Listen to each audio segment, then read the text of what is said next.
Bonsoir. Bienvenue à cette première rencontre de l'année 2022.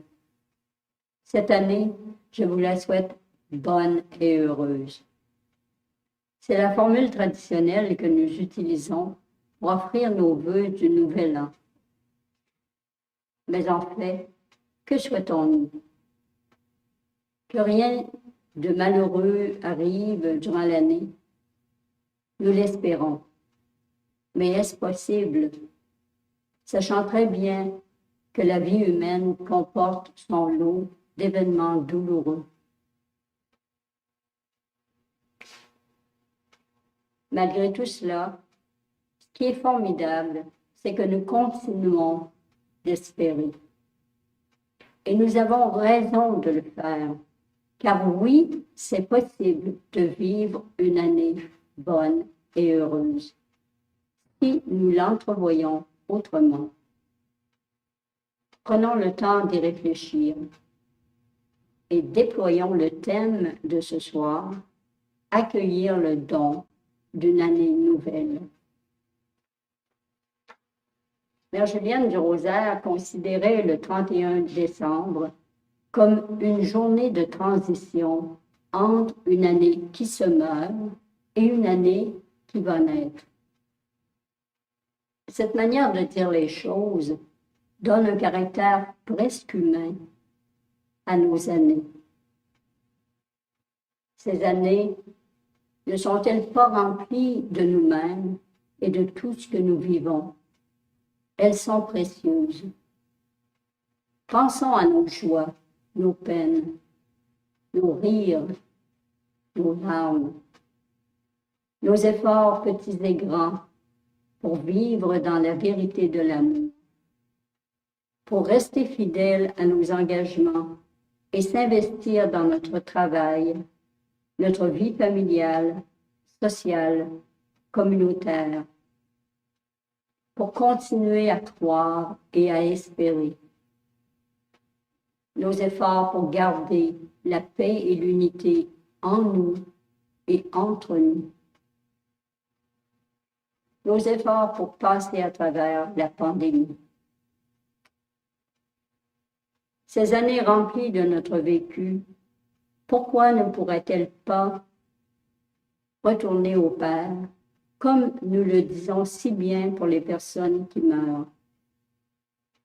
Ne serait-ce pas légitime alors de dire que 2022 est né de Dieu, de son cœur de Père, de qui nous la recevons, car tout vient de lui, tout est en lui, tout est pour lui. Je vous propose d'écouter les 2 premiers versets d'une hymne que nous chantons en Église, le lundi matin de la 2e semaine liturgique. Cet hymne nous parle d'un jour nouveau, mais nous pouvons la transposer à l'année nouvelle. Voici le texte. Un jour nouveau commence, un jour reçu de toi, Père. Nous l'avons remis d'avance, en tes mains, tel qu'il sera. Émerveillés ensemble, émerveillés de toi, Père. Nous n'avons pour seule offrande que l'amour, que l'accueil de ton amour.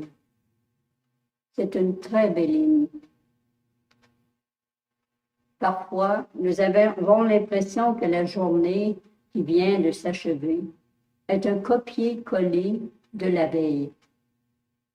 Ou encore, nous avons l'impression de reculer au lieu d'avoir avancé.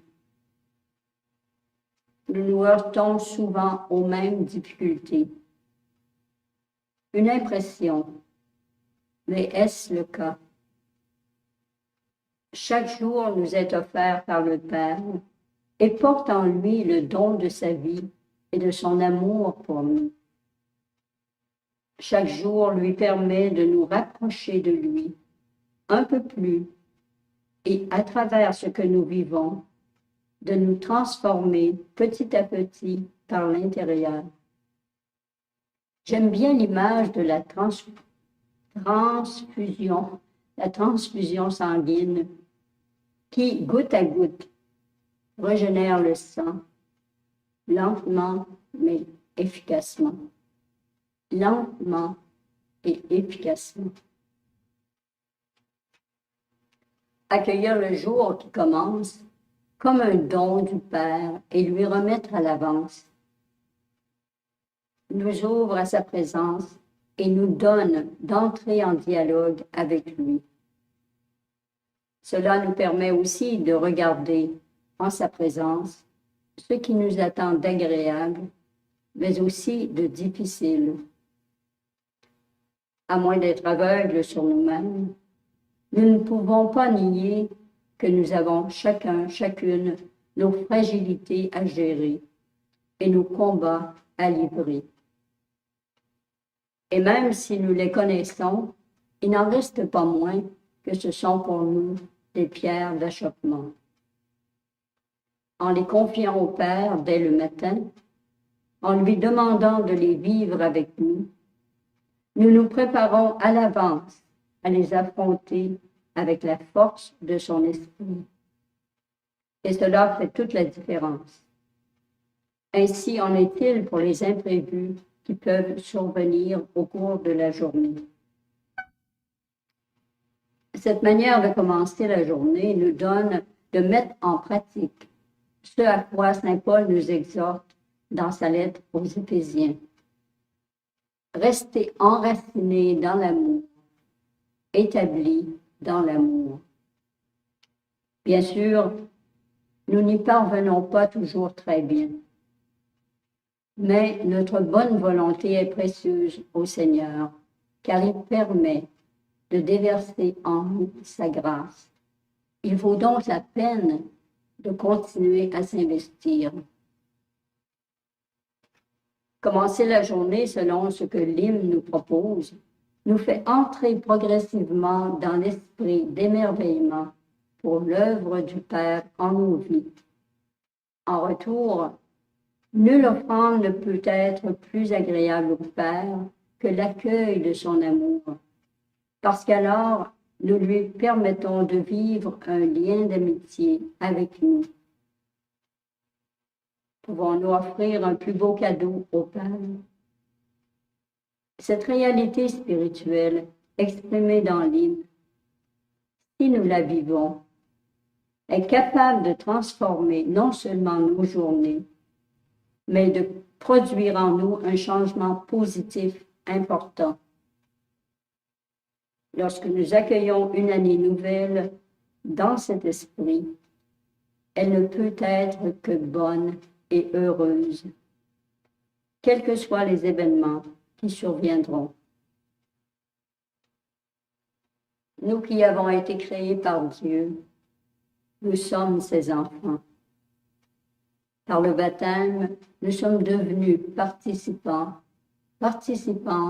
de sa vie dans le Fils, qui nous a fait renaître à une vie nouvelle dans l'Esprit Saint. Par l'action de ce même Esprit, le Fils est venu dans le monde pour nous faire connaître le Père et nous conduire à lui. Nés du Père, nous marchons vers lui et c'est à lui que nous retournerons. Présent dans l'Eucharistie, Jésus le Christ, Fils de Dieu, se donne à nous pour nous prendre dans sa vie d'amour et d'adoration et nous ouvrir à la vie du Père. Devant le Saint-Sacrement, ce soir, laissons-nous prendre par le Christ. Laissons-le agir en nous et par lui. Exprimons notre désir au Père de vivre chaque jour en sa compagnie, comme Jésus le faisait sur terre. Je vous souhaite une bonne et heureuse année, vécue en Dieu et avec lui, en accueillant chaque jour comme un don qu'il nous fait et une promesse de vie. Je vous invite aussi à ne pas oublier de prendre en vous et chez vous Marie, la Mère de Dieu, et notre Mère. Bonne année.